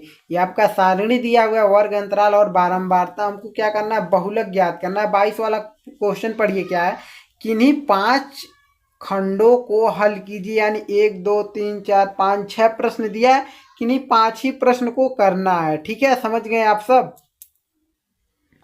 ठीक है, क्या करना है, किन्हीं 5 को करना है। बट हम क्या कर रहे हैं, हम सब तो अनसॉल्व को सॉल्व कर रहे हैं, पांचों यानी 6 क्वेश्चन दिया, 6 क्वेश्चन को सॉल्व करेंगे। ठीक है, तो क वाले प्रश्न को आप देख सकते हैं, और इसी प्रश्न को हमने लिख भी दिया है कॉपी पे, बहुत ही आसानी से। आइए सॉल्व करते हैं इसको। हमको सॉल्व करने के लिए क्या कहा है कि निम्नलिखित सारणी से बहुलक ज्ञात कीजिए। क्या ज्ञात करने के लिए, क्या है, बहुलक ज्ञात करने के लिए। और बहुलक का फार्मूला जो होता है याद करने के लिए, सबसे पहले उसको लिख देते हैं, तो आपको पता चल जाएगा हमको क्या क्या निकालना है। तो बहुलक बराबर आपका क्या होता है, बहुलक निकालने के लिए जो आपका फॉर्मूला होता है, बराबर L प्लस कोष्टक में होता है F1, क्या होता है F1, फिर क्या होता है माइनस F0 बटे में क्या होता है आपका बटे में क्या होता है आपका 2F1। ठीक है, 2F1 माइनस क्या होता है आपका, ठीक है 2F1, फिर क्या है F2 माइनस F0 होता है, F2 माइनस F0 होता है, यही फॉर्मूला। और इसको कोष्टक में कर लीजिए, और गुणे आपका H होता है। तो हमको ज्ञात क्या करना है, आप देख सकते हैं L का मान ज्ञात करना है, F1 का मान ज्ञात करना है, F0 का मान और F2 का मान हमको पता होना चाहिए, तभी आपका सॉल्व हो पाएगा। और H का मान तो बहुत ही आसानी से इसको हम ज्ञात करेंगे। ठीक है, तो हल करते हैं, इतना तो हमारा क्वेश्चन में ही दिया है। ठीक है, तो इसको हल करते हैं।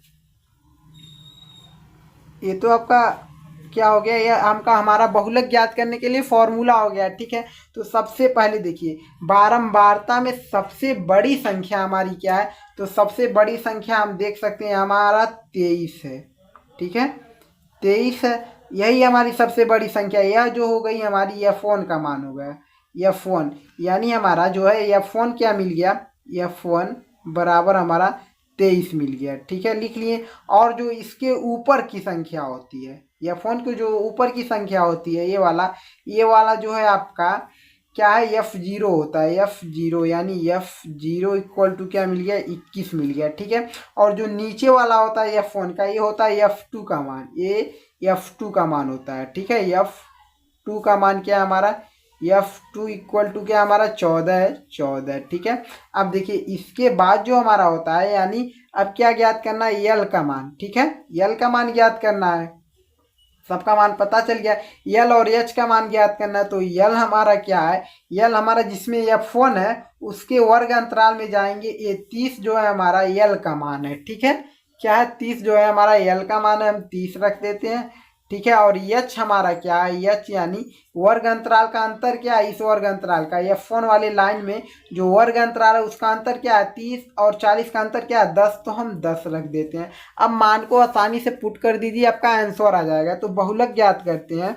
ठीक है, बराबर यल का मान हमारा कितना है, 30 है, तो हमने 30 रख दिया। ठीक, प्लस कोष्टक में देखिए F1 का मान हमारा क्या है, F1 का मान हमारा क्या 23 है, तो हमने 23 रख दिया। माइनस में F0 का मान क्या है, F0 का मान 21, हमने 21 रख दिया, बटे में 2F1 यानी 2 का गुणा F1 में हुआ। F1 क्या आपका 23, और 2 से गुणा करेंगे 23 को, तो हमारा 46 हो जाएगा, 46, कोई दिक्कत नहीं है। ठीक है, माइनस माइनस F2 क्या हमारा, F2 हमारा 14 है, तो हम 14 रख देते हैं। माइनस में F0 क्या है, F0 हमारा जो है वो देख सकते हैं 21 है, तो 21 हमने रख दिया, कोई दिक्कत। गुणे में एच का मान हमारा 10 है, तो हमने 10 रख दिया। सॉल्व करिए इसको, बराबर आपका 30 प्लस कोष्टक को पहले सॉल्व करते हैं।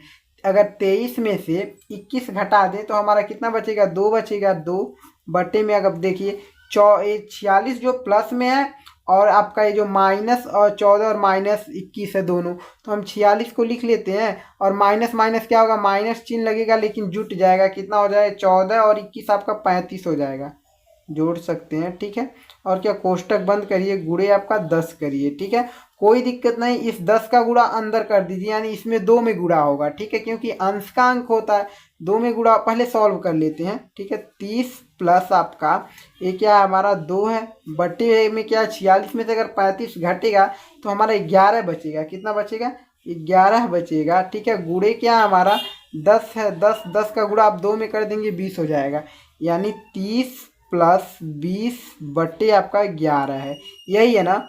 ठीक है, 20 बटे 11 हो गया है। अब 20 में अगर 11 से अगर हम भाग डालते हैं, तो यहाँ पर भाग डाल दें क्या, ताकि समझ जाएं आप सब। 20 में अगर 11 से अगर भाग डालेंगे तो आपको मिलेगा 1.8 मिलेगा, डालकर देख सकते हैं। ठीक है, यानी 30 प्लस 1.8, और इसको जोड़ेंगे तो बराबर हमको 30, इसको जोड़ेंगे तो 31.8 मिलेगा, और यही आपका बहुलक हो जाएगा आंसर। ठीक है, समझ में आया कि नहीं गाइस, बहुत ही आसान क्वेश्चन था, ज़्यादा हार्ड क्वेश्चन नहीं था। ठीक है, अब आते हैं हम सब क्वेश्चन नंबर किस पे, क्वेश्चन नंबर ख पर, 22वां के ख पर क्वेश्चन पे आते हैं। ठीक है, क्वेश्चन नंबर 22 यानी 22 का ख। ठीक है, ख वाली क्वेश्चन को देख सकते हैं, और यह सब जो हम क्वेश्चन कर रहे हैं 22 का, ये सब 4 अंक में पूछे गए क्वेश्चन है, 4 अंकों में। ठीक है, देखिए ख नंबर वाला क्वेश्चन ऐसा क्वेश्चन अगर करके जाएंगे तभी करके आ पाएंगे। देखिए क्या है, सिद्ध कीजिए कि किसी बाह्य बिंदु से वृत्त पर खींची गई स्पर्श रेखाओं की लंबाइयां बराबर होती हैं। अगर जो बच्चे इस क्वेश्चन को नहीं पढ़ के गए रहेंगे उनको पल्ले ही नहीं पड़ेगा, एक ऐसा क्वेश्चन पूछ लिया है। ठीक है, तो क्वेश्चन फिर दोबारा पढ़िए, इसलिए क्वेश्चन हम लिखते हैं कि दोबारा तिबारा पढ़े, क्वेश्चन को समझिए। कह रहा है कि सिद्ध कीजिए, ठीक है, सिद्ध कीजिए कि किसी बाह्य बिंदु से वृत्त पर खींची गई स्पर्श रेखा, एक वृत्त है। ठीक है, ये हमारा जो है एक वृत्त हम बना लेते हैं। कोई दिक्कत है क्या आपको, वृत्त अगर कोई दिक्कत है वृत्त देखने में, या गलत हम बना रहे हैं, कोई दिक्कत नहीं है ना। ये आपका वृत्त है, थोड़ा सा गलती हो गया, कुछ नहीं। यहाँ पर आपका केंद्र होता है, ठीक है, बीच में बिल्कुल यहाँ पर केंद्र है। अब क्या कह रहा है हमारा, बाह्य बिंदु से वृत्त पर खींची गए। अब यहाँ पर कोई एक बाह्य बिंदु है यहाँ पर, यानी बाहरी बिंदु जो वृत्त से यहाँ पर बाहरी बिंदु है, इसका नाम हम P रख देते हैं, और केंद्र का नाम हमेशा आपका O होता है, ज़्यादातर O ही लिया जाता है। ठीक है, अब देखिए यहाँ से P बिंदु से एक स्पर्श रेखा है। ठीक है, P बिंदु से एक इधर स्पर्श रेखा है, वृत्त पर बाहर किसी बाहरी बिंदु से दो ही स्पर्श रेखा खींची जा सकती है, और यहाँ से फिर एक स्पर्श रेखा है वृत्त पर, यहाँ पर इसको छू कर जा रही है, ठीक है, यहाँ पर स्पर्श करके जा रही है, ठीक है। तो यहाँ से देखिए, यहाँ पर एक त्रिज्या बनेगा और एक त्रिज्या जो है आपका यहाँ पर बनेगा, यहाँ पर जहाँ आपका ये जो है वृत्त पर स्पर्श करता है, और इसका नाम हम क्या रख देते हैं, इसका नाम बिंदु ए रख देते हैं और इसका नाम बिंदु बी रख देते हैं, ठीक है।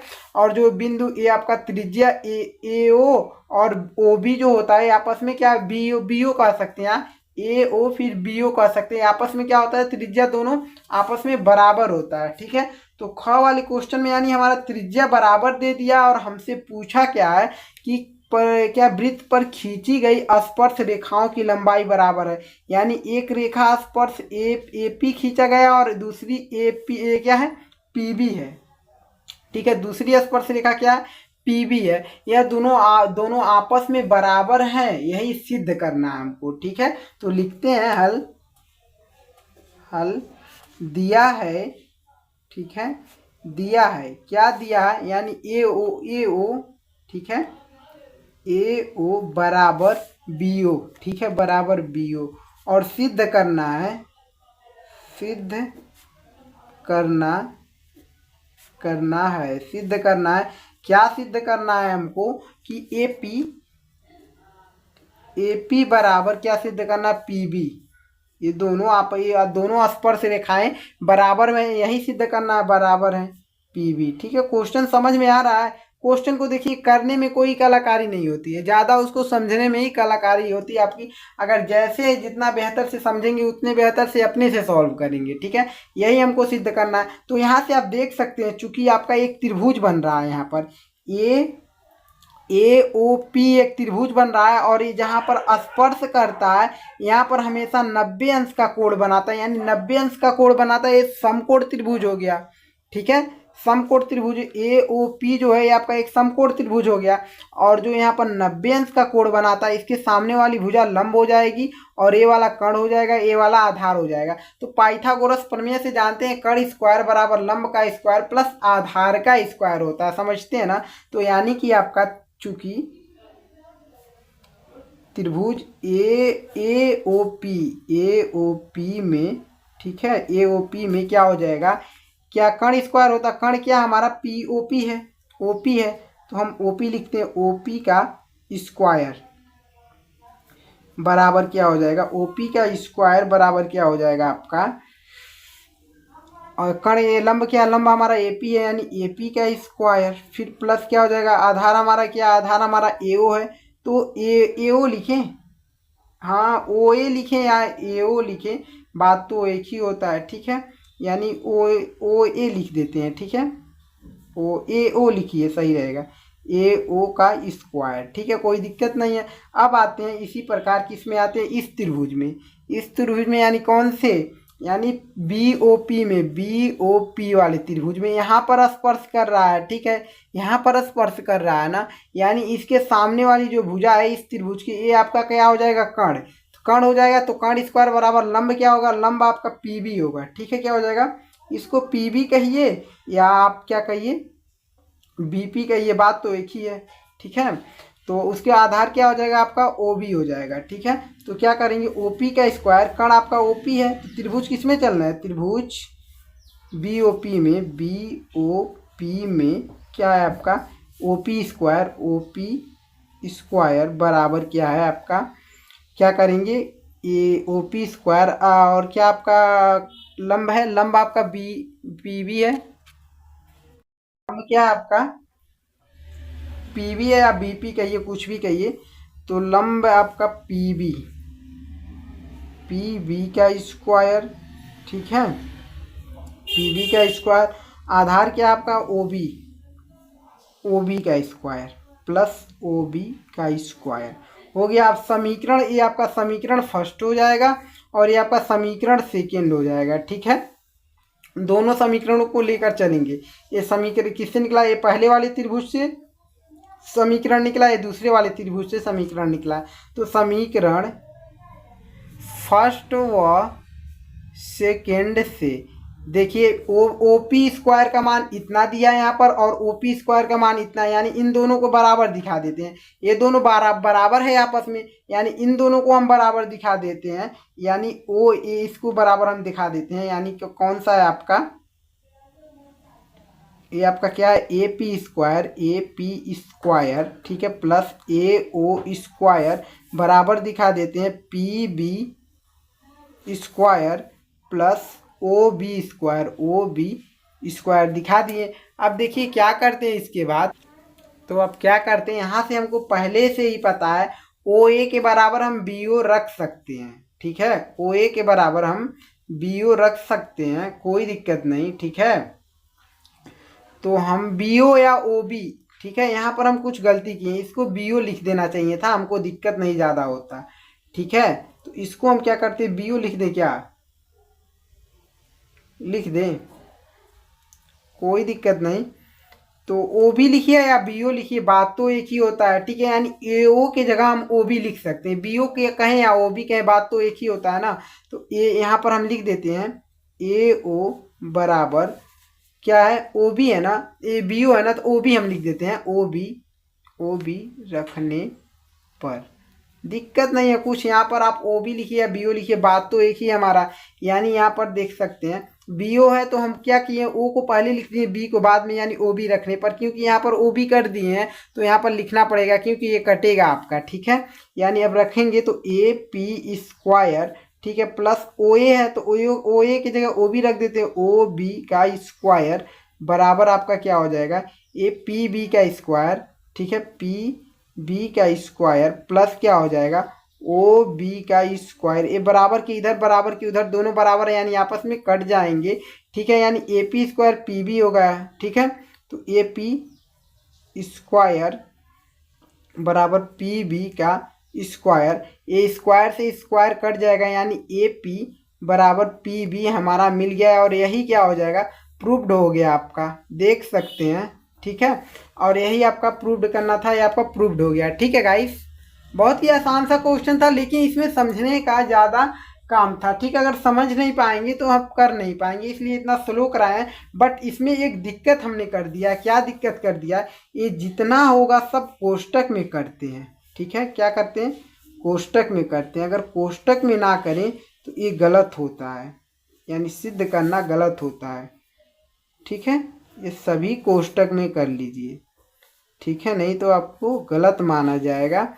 ठीक है, ये आप कोष्टक में कर लेंगे तो ज़्यादा बेहतर होगा। ठीक, समझिए, स्क्वायर जो है उसको ऊपर लिखते हैं, यानी ए पी का स्क्वायर पी बी का स्क्वायर, वैसे तो एक ही का स्क्वायर हो जाएगा, यानी यहाँ पर ए पी है तो केवल पी का स्क्वायर होगा, यानी गलत हो जाएगा, ये दोनों का स्क्वायर है ना। अब सही है आपका, जितना था सभी कोष्टक में हमने कर दिया, सब अब सही हो गया। हमको कुछ लग रहा था, कुछ गलत लग रहा था। ठीक है, अब सही है। कभी भी ऐसी गलती नहीं करना है, यानी कोष्टक में ही करना है। कण है जो हमारा, कण हमारा पूरा एपी था ना, जब नहीं सॉरी ओपी हमारा पूरा कण था, जब इसको हम कोण लिए हैं तो पूरा होता है, यानी पूरे का कण का स्क्वायर होता है। कण जो भुजा हमारा ओपी था, यानी ओपी का टोटल स्क्वायर होगा ना। ठीक है गाइस, सॉल्व हो चुका है आपका क्वेश्चन नंबर 22 का ख। अब आएंगे हम 22वें के ग पर। ठीक है, क्वेश्चन नंबर 22वां का ग। 22वां का ग आप देख सकते हैं क्वेश्चन क्या है। एक त्रिभुज ए बी सी की भुजा बी सी पर एक बिंदु डी इस प्रकार स्थित है कि कोण डी क्या ए डी सी बराबर कोण किसके, कोण बी ए सी के। ठीक है, सिद्ध कीजिए सी ए स्क्वायर बराबर सी बी इंटू है, यानी यहाँ पर आपका डॉट दिया यानी गुणे है आपका, इंटू सी डी है। ठीक है, तो हमको जो सिद्ध करना है वो देख लीजिए, क्या सिद्ध क्या करना है और क्या दिया है सभी देख सकते हैं, और इसी क्वेश्चन को लिख भी दिए हैं। तो आइए बेहतर तरीके से फिर पढ़ते हैं और सॉल्व करते हैं बिल्कुल अच्छे तरीके से। ऐसे क्वेश्चन ही पूछे जाते हैं ज़्यादातर, और आपका 4 अंकों में पूछा हुआ प्रश्न है। तो देखिए क्या दिया हुआ है आपका। ठीक है, यहाँ से देखिए, यहाँ से एक त्रिभुज ए बी सी, तो सबसे पहले हम एक त्रिभुज बना लेते हैं अपने को समझने के लिए। ठीक है, क्वेश्चन को सॉल्व करने के लिए जब समझेंगे ना, एक हमारा त्रिभुज है ए बी सी, तो हमने त्रिभुज बना लिया क्या, ए बी सी। इसका नाम भी दे देते हैं, इसका नाम बिंदु, इसका नाम ए दे देते हैं, ये बी, ए सी नाम दे दिए। ठीक है, उसके बाद क्या आ रहा है, भुजा बी सी, भुजा बी सी हमारा यही है, पर एक बिंदु डी स्थित है, यानी यहाँ से एक, यहाँ पर बिंदु क्या है, डी स्थित है, डी स्थित है। ठीक है, इस प्रकार स्थित है कि कोण ए डी सी, कोण क्या है, कोण आपका यानी कोण ए को लेना है हमको। ठीक, कोण ए को जब लेंगे, ए डी सी यानी इस कोण को सिर्फ लेना है, छोटे वाले ए डी सी, कोण ए डी सी।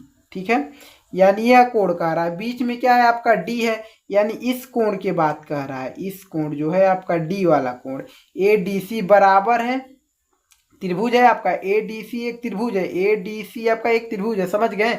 उसके बाद क्या कर रहा है, बराबर है कोण बी ए सी के, यानी बी ए, इस कोण के, बी ए कोण के बराबर है कोण बी ए सी, ये बड़ा वाला त्रिभुज, यानी जो कोण डी है इस त्रिभुज का, ए डी सी का।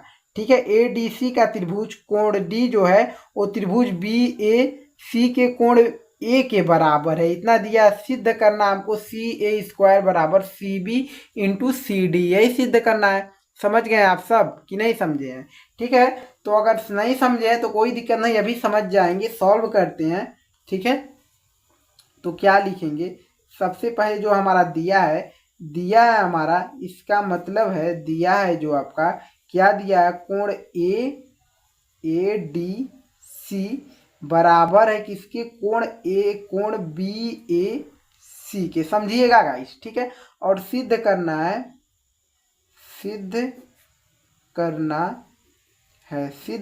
है कि सी ए स्क्वायर, ठीक, बराबर C B into C D, यही सिद्ध करना हमको। तो बहुत ही आसानी से सिद्ध करेंगे, क्वेश्चन समझ लीजिएगा। ठीक है, अब देखिए हम चलते हैं इसी त्रिभुज में, दो त्रिभुज आपका बताया है, इन दोनों त्रिभुजों को अगर हम समरूप दिखा देंगे, ठीक है, कौन कौन सा त्रिभुज, आपका जो त्रिभुज ए डी सी का है और बी ए सी का है, इन दोनों त्रिभुजों को अगर हम समरूप दिखा देंगे, क्योंकि इसके एक कोण बराबर, कोण ए जो है कोण डी के बराबर दिखा दिया है। ठीक है, और देखिए अभी समझ जाएंगे। ठीक है, तो अब देखिए आपका त्रिभुज चलते हैं इन दोनों में, तो चूंकि त्रिभुज ए डी सी, ठीक है, ए डी सी एवं, ठीक है, त्रिभुज बी ए सी, त्रिभुज बी ए सी में, ठीक है, हमारा दिया क्या है, दिया कोण डी जो है इस वाले त्रिभुज में, कोण डी जो बीच में होता है कोण ए के बराबर है, यानी इसमें लिख लेंगे कोण डी जो है बराबर है कोण ए के, क्या है, दिया है हमारा। ठीक है, दिया है, ठीक है, ये हमारा दिया है। और इसमें देखिए कोण त्रिभुज क्या है आपका, त्रिभुज ए डी सी, यानी इस वाले त्रिभुज में भी सी है, बी ए सी, इस वाले भी, दोनों त्रिभुज में सी मिल रहा है हमारा, यानी सी कोण उभयनिष्ठ है, इसका मतलब बराबर है, यानी कोण सी बराबर है कोण सी के। ठीक है, इस वाले त्रिभुज में भी कोण सी है, इस वाले त्रिभुज में भी कोण सी है, यानी ये दोनों कोण जो यानी उभयनिष्ठ है कोण सी, यहाँ पर लिख लेते हैं उभयनिष्ठ है, इसलिए बराबर है, उभयनिष्ठ है, यानी जिस दो त्रिभुज रहे अगर दो कोण बराबर हो जाए तो तीसरा कोण क्या होता है, ऑटोमेटिक बराबर हो जाता है, अपने आप बराबर हो जाता है। समझ गए? तो यानी हम लिखेंगे एंगल एंगल एंगल, समरूपता कसौटी से, ठीक है, समरूपता कसौटी से त्रिभुज क्या है आपका, त्रिभुज ए डी सी समरूप है, यही समरूप का चिन्ह होता है, समरूप है किसके, बी ए सी के, समरूप है। अब जब समरूप होता है तो आपका समानुपाती होता है। ठीक है, समरूप है इसलिए आप लिखेंगे, जब समरूप है तो ए डी, ये आपका ए डी है ना, ए डी बटे में क्या लिखेंगे, बी ए भी लिखिए या बी ए लिखिए, कोई दिक्कत नहीं, क्या बराबर होता है, जब समरूप होता है तो समानुपाती होता है, यानी डी सी बराबर किसके होता है, ए सी के, ए सी, ठीक है, बराबर। अब देखिए क्या ए सी बराबर होता है किसकी, बी सी के।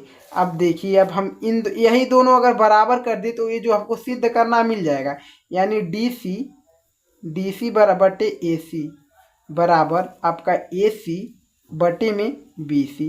यहाँ से देख सकते हैं हमें CA का स्क्वायर निकालना है, यानी जो AC लिखा है इसको CA लिख लीजिए, और यहाँ पर CB निकालना और CD, यानी यहाँ पर BC इसको C को पहले लिख लेंगे, B को बाद में, इसको या करके हम लिख लेते हैं, इसको A भी लिख सकते हैं, यानी DC है इसको CD हम लिख सकते हैं, CD बटे में AC है इसको हम CA लिख सकते हैं, CA बराबर आपका AC है तो हम इसको CA लिख सकते हैं, CA बटे आपका BC है तो हम C को पहले B को बाद में लिख सकते हैं, CB। ठीक है, कोई दिक्कत नहीं है, दिक्कत ना। अब देखिए इसका इधर गुणा, इसका इधर गुणा, इसका इधर गुणा करेंगे तो आपका CA स्क्वायर मिल जाएगा, बराबर इसका इधर करेंगे तो CB इंटू आपका CD मिल जाएगा, CD। देख लीजिए यही सिद्ध करना था, प्रूव्ड हो गया बहुत आसानी से, और बहुत ही आसान तरीके से यह प्रूव्ड हुआ है। ठीक है, यही हमको प्रूव्ड करना था और यह हमारा प्रूव्ड हो चुका है। बहुत बेहतर क्वेश्चन था, बट आपको हम समझाने में देरी कर दिए। क्या देरी है, ज़्यादातर समझाएं, अगर नहीं समझे हैं तो आपकी गलती है। ठीक है, इतने अच्छे से आपको कोई नहीं प्रोवाइड करेगा जितने अच्छे से हम एक एक क्वेश्चन का सोल्यूशन प्रोवाइड करते हैं। ठीक है, तो अब आते हैं अगले क्वेश्चन पे, क्वेश्चन नंबर घ पर आते हैं। ठीक है, वो भी 22 के क्वेश्चन घ पर आते हैं हम सब। ठीक है गाइस, क्वेश्चन नंबर 22वां का घ करते हैं। तो क्वेश्चन घ को आप पढ़ लीजिए, बेहतर क्वेश्चन है। ठीक है, ऐसे ही क्वेश्चन पूछे जाते हैं बोर्ड एग्जाम में। तो ये आपका रियल बोर्ड एग्जाम का पेपर ही है, समझना क्या है, तो है ना आपका रियल है। ठीक है, तो क्या है आपका घ क्वेश्चन, 2 अंकों की एक संख्या के अंकों का योग 9 है। इस संख्या का 9 गुना संख्या के अंकों को पलटने से बनी संख्या का 2 गुना है, वह संख्या ज्ञात कीजिए। बहुत बेहतर क्वेश्चन है।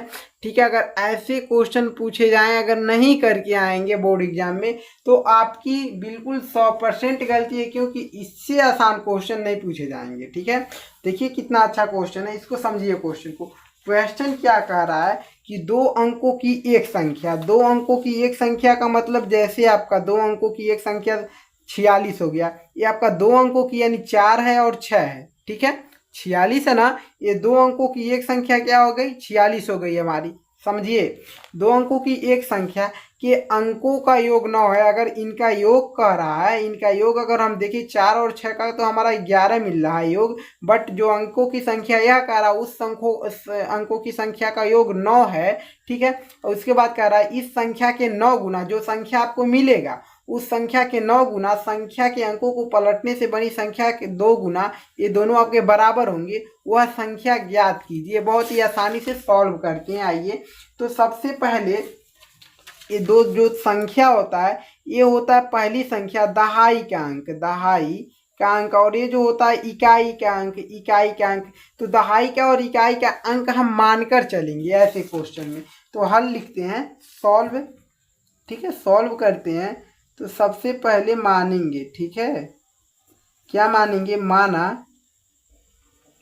माना दहाई का अंक, दहाई का अंक, दहाई का अंक हमने मान लिया। क्या मान ले, x मान ले कि y मान ले, x मान लेते हैं या y मान लेते हैं, कोई दिक्कत नहीं। हमने दहाई का अंक x माना, ठीक है, और इकाई का अंक, इकाई का अंक बराबर हमने y मान लेते हैं, इकाई का अंक हम y मान लेते हैं, y। दहाई का अंक हमने x माना, इकाई का अंक y माना। ठीक है, तो आपकी मूल संख्या जो हमारी मिली, मूल संख्या जो हमको संख्या प्राप्त होगी, संख्या हमारा क्या मिला, तो 10, यानी जो दहाई का अंक है उसको 10 से गुणा करते हैं, यानी 10, ये दहाई का अंक क्या है, x, तो x 10x प्लस क्या हो जाएगा, y, यही तो हमारी मूल संख्या होगी। ठीक है, इसी मूल संख्या पर अगर हम मान रखेंगे जब, तो आपको मिल जाएगा। तो पहली शर्त देखिए क्या कहा है, पहली शर्त हमारा कहा है, पहली शर्त में हमारा क्या कहा है, प्रथम शर्त लिखना चाहिए था, प्रथम, लेकिन हम पहली शर्त लिख दिए हैं। ठीक है, सॉरी गलती है, नहीं लिखना चाहिए, क्योंकि बोर्ड एग्जाम में आपको सॉल्व करना है ना। तो हम लिखेंगे प्रथम शर्त। ठीक है, लिखेंगे प्रथम शर्त। प्रथम शर्त का है 2 अंकों की एक संख्या के अंकों का योग 9 है, यानी दहाई का अंक x और इकाई का अंक y, इन दोनों अंकों को अगर हम जोड़ते हैं तो हमारा योग जो मिल रहा है x प्लस वाई हमारा जो मिल रहा है, इन दोनों अंकों को जोड़ रहे हैं तो हमारा 9 मिल रहा है। अंकों का योग क्या है हमारा 9। यह हो गया प्रथम शर्त, और प्रथम शर्त से हमारा समीकरण फर्स्ट मिल गया, समीकरण फर्स्ट मिल गया। और द्वितीय शर्त देखिए क्या कह रहा है, द्वितीय शर्त, ठीक है। द्वितीय शर्त हमारा कह रहा है इस संख्या का 9 गुना, यानी जो मूल संख्या इस संख्या का 9 गुना, ठीक है, इस संख्या का 9 गुना यानी 9 से गुणा करेंगे 10x प्लस वाई, ठीक है, 10x प्लस वाई।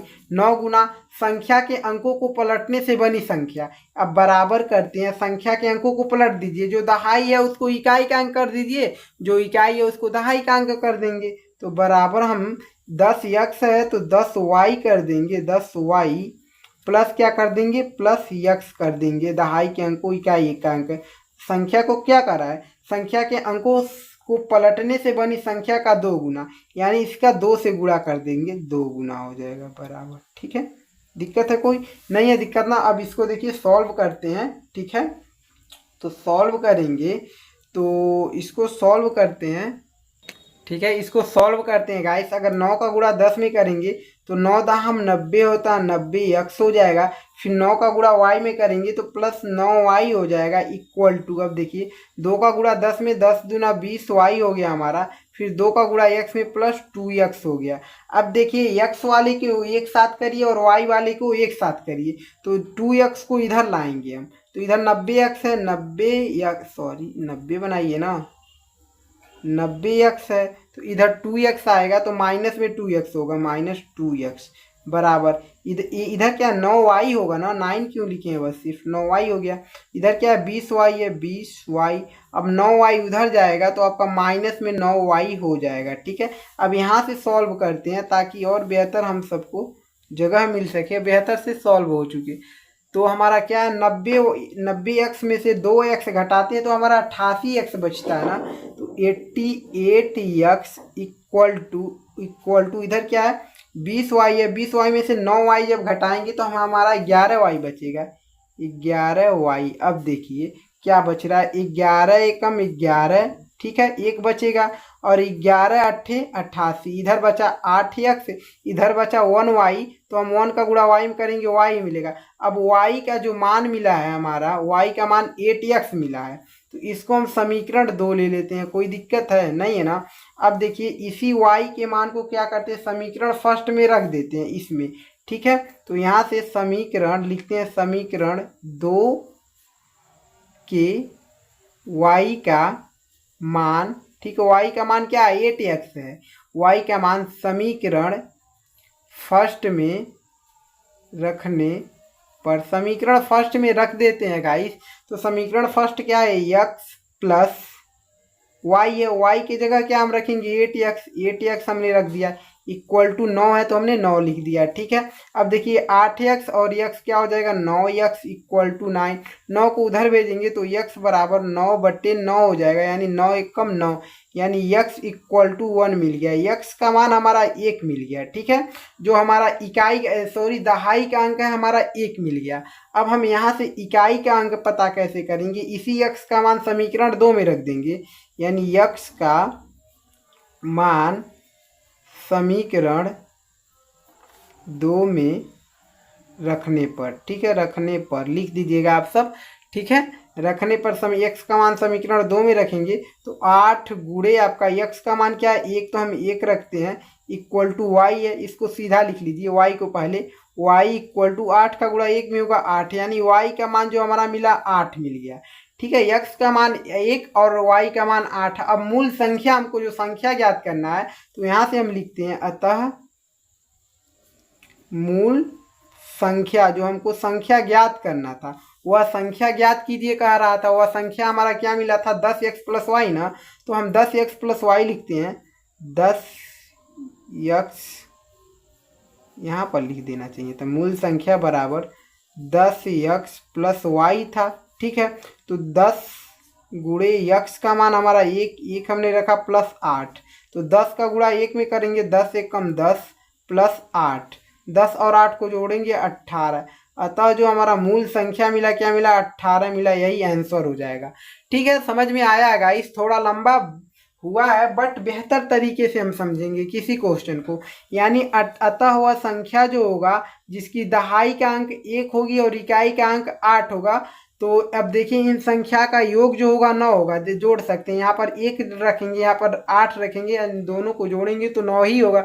सही है, इन दोनों का योग 9 है, यानी दो अंकों की एक संख्या के अंकों का योग 9 है। ये हमारा इन संख्या के अंकों के योग जोड़ेंगे तो 9 होंगे, 9 होगा। ठीक है, और इनके 9 गुना संख्या के अंकों को पलटने से बनी दो गुना है। ठीक है, अगर इसकी 9 गुना करेंगे और संख्या के अंकों को पलटने से बनी संख्या का 2 गुना, तब पलटेंगे तो 81 हो जाएगा, उसके 2 गुना का, ये दोनों बराबर हो जाएंगे, वह संख्या आपका जो है 18 होगा। ठीक है, समझ में आया कि नहीं आया है? अब आते हैं हम सब क्वेश्चन नंबर किस पर, क्वेश्चन नंबर जो है आपका अंगा है 22वां के अंगा नंबर क्वेश्चन पे। ठीक है, क्वेश्चन नंबर 22वां का अंगा है। ठीक है, यहाँ पर 22 नहीं लिखे, कोई दिक्कत नहीं। आपके पास अनसॉल्व है कि नहीं है, एक बार कमेंट बॉक्स में कमेंट करके जरूर बताइए सर हमारे पास अनसॉल्व है। अगर नहीं भी है तो कोई बात नहीं, आप चैनल के माध्यम से पढ़ सकते हैं। द्विघात समीकरण 2x² minus 5x plus 3 equal to 0 को हल करिए। अब ऐसा आसान क्वेश्चन नहीं करके आएंगे तो कितनी गलती है आपके, समझते हैं? डायरेक्ट आप 4 अंक खोकर आ रहे हैं, इतनी आसान क्वेश्चन है। द्विघात समीकरण को जब सॉल्व करेंगे कि इसके 2 मूल निकलते हैं, बहुत ही आसानी से इसको सॉल्व करते हैं। हम सब हल लिखते हैं और सॉल्व करते हैं। दिया हमारा 2x² minus 5x plus 3 equal to 0। इसी समीकरण को सॉल्व करना है, वो भी द्विघात समीकरण है। यहाँ पर देखिए 2 है और 2 का गुणा जब हम 3 में करेंगे तो हमारा 6 हो जाएगा। यानी गुणा करने पर हमको 6 मिलना चाहिए और जोड़ने और घटाने पर हमको 5 मिलना चाहिए। तो देखिए 2 में अगर 2 को जोड़ेंगे, 3 में अगर 2 को जोड़ते हैं या 2 में 3 को जोड़ते हैं तो हमारा 5 मिलता है। ठीक है, और 3 में अगर 2 से गुणा करते हैं तो 6। वैसी 2 संख्या हमारी मिल गई बहुत ही आसानी से। तो हम लिख लेंगे क्या, 2x², इसको ही तोड़ना है, माइनस है तो माइनस में 3, यानी जोड़ने या घटाने पर हमको कुछ भी मिलना चाहिए। तो अगर 3 में हम 2 जोड़ेंगे तो हमारा 5 मिल जाएगा और गुणा करेंगे तो ये 2 3 6 है तो 6 हो जाएगा। इसके यानी इसको तोड़े हैं तो इसके बाद क्या, 5 को तोड़ दिए 3 प्लस 2 में, यहाँ पर x है तो x लिखते हैं प्लस 3 इक्वल टू 0। सही है, अब देखिए 2x² माइनस की इसमें गुणा होगा, प्लस 3 है तो माइनस 3 हो जाएगा, और इसी 3 का x में यानी 3x हो गया हमारा। ठीक, माइनस प्लस माइनस 2 का x में 2x प्लस 3 इक्वल टू 0। अब देखिए इन दोनों में हमारा कॉमन क्या है, तो कॉमन देख सकते हैं x ही सिर्फ कॉमन हो सकता है, तो हम इन दोनों में से x कॉमन ले लिए तो यहाँ पर बचा 2 और x बचा, यहाँ पर x कॉमन आ गया, सिर्फ और सिर्फ -3 बचा, कोष्टक में कर लिए। अब यहाँ पर देखिए इन दोनों में कॉमन क्या ले सकते हैं, सिर्फ और सिर्फ -1 कॉमन लेंगे, कुछ नहीं है तो -1 कॉमन लेंगे तभी आपका 2x -3 मिलेगा। तो हमने -1 कॉमन लिया तो यहाँ पर बचा 2x और माइनस प्लस माइनस, और इससे जब इससे 3 में भाग डालेंगे तो 3 ही आएगा, 3 इक्वल टू 0। दोनों समान मिल गए कि नहीं मिल गए, मिल गए ना।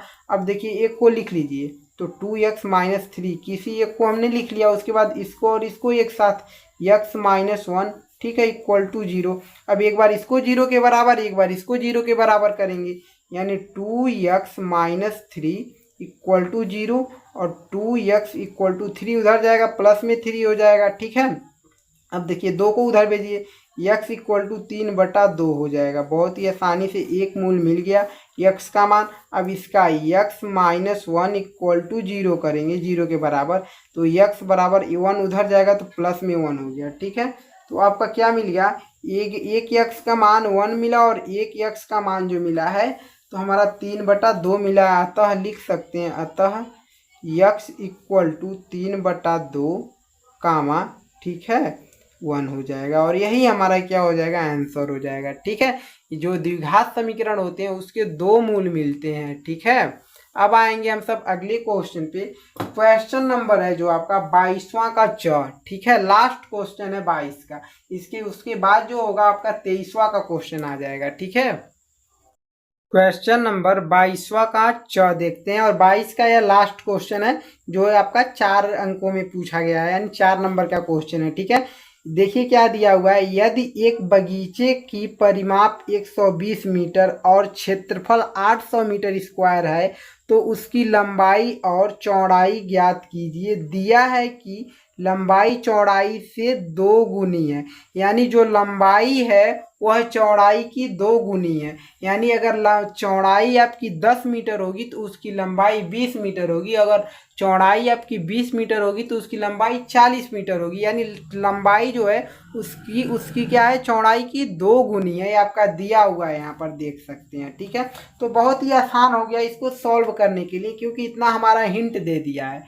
ठीक है, तो आइए इसको सॉल्व करते हैं। यह जो है आयत का बात कर रहा है, यानी एक आयताकार जो है आपका बगीचा है उसका बात कर रहा है, तभी आपका लंबाई चौड़ाई दिया है, परिमाप दिया है, क्षेत्रफल दिया है। ठीक है, तो हम आइए सॉल्व करते हैं। हम सबसे पहले ऐसे क्वेश्चन में मानेंगे, क्योंकि लंबाई चौड़ाई ज्ञात करना है तो माना चौड़ाई मानेंगे। चौड़ाई मानेंगे तो लंबाई उसका 2 गुना है ना, तो माना चौड़ाई बगीचे की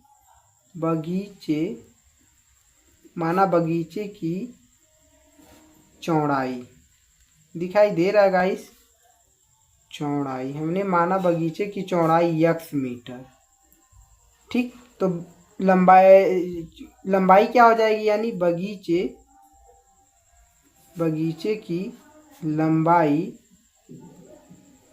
बगीचे की लंबाई बराबर क्या हो जाएगी, यानी चौड़ाई हमने x मीटर माना तो इसका 2 गुना तो ही होगा। यानी x का 2 गुना क्या होता है, 2x होता है, 2 गुना ये, यानी बगीचे की लंबाई जो हो जाएगा 2x मीटर हो जाएगा। ठीक है, ये हमने मान लिया, कोई दिक्कत नहीं है ना। अब देखिए इसके बाद क्या करना है, हमारा और दिया है, यानी परिमाप इसका दिया है, परिमाप